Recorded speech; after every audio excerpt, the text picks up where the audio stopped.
mas ninguém namora. É um bom centeirão-se pra marcar, pois não deixa a linha chutar.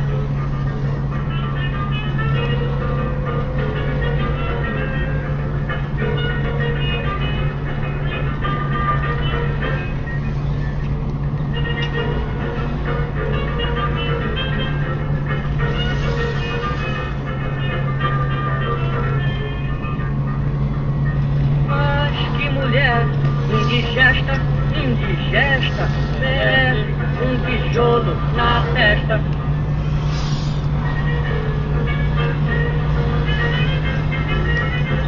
Merece um tijolo na testa.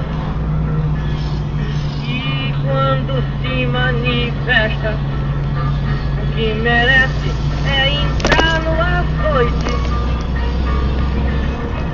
Ela é mais indigesta do que prato de salada de pepino à meia-noite.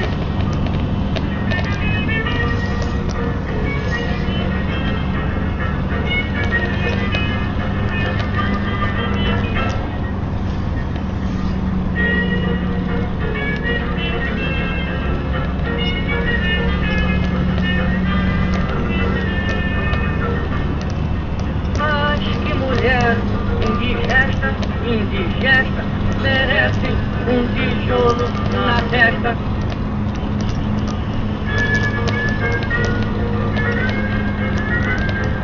Merece um tijolo na testa.